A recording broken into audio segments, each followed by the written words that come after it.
heat and or cold therapy can give a surprising amount of pain relief to most types of kind of muscle aches and pains. So just wanted to show you some easy ways that you can make a reusable heating pack and or reusable ice pack. So let's talk about the ice pack first, because I have my samples here with me and I don't want them to melt. So oftentimes I'll recommend that you can just simply use a bag of frozen peas or frozen corn, because it'll kind of mold to the area, but sometimes that's not really what you want to be using. And, you know, I always tell people, if you are going to use a bag of frozen peas or frozen corn, you know, put it in a pillowcase, and if you put it back in the freezer, label it not for dinner.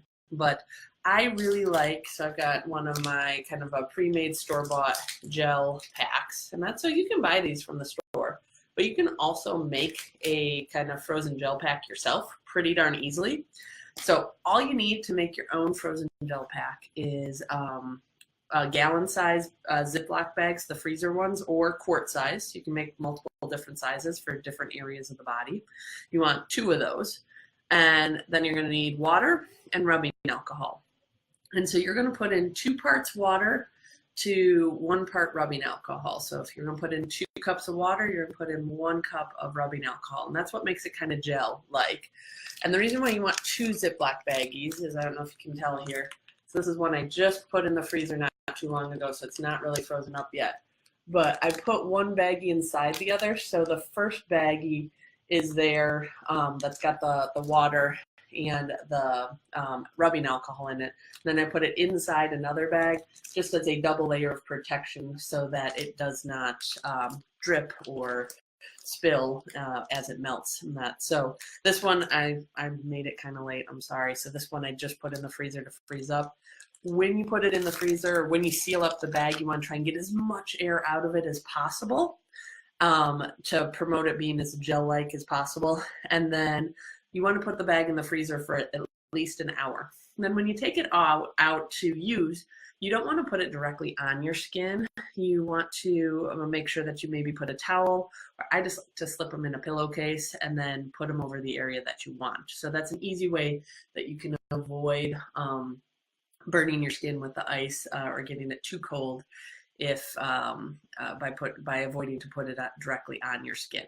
Okay, so to review, to make your own gel ice pack that kind of moves a little bit, you're going to need quart or gallon size baggies, and you want 2 of them, 1 to put the liquid in, and then a second one to put that bag in to make sure that it's you know, basically leak proof. And then you're going to put in 2 cups of water to 1 cup of rubbing alcohol, or if you want to make something smaller than that, it can be just a 2-to-1 ratio, 2 cups or 2 parts water to 1 part rubbing alcohol, and then put it in the freezer for at least an hour to freeze up some. And then there you go for your own easy to make gel ice pack, and you can do it in kind of any size Ziploc bag that you want to, and then you have it at the ready for you.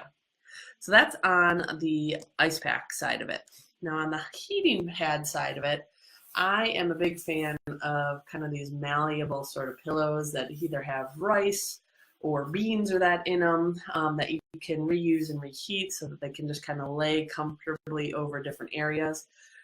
You know, this one requires some sewing skills to kind of make up at that, and that I'm sad to say I don't have, and that so.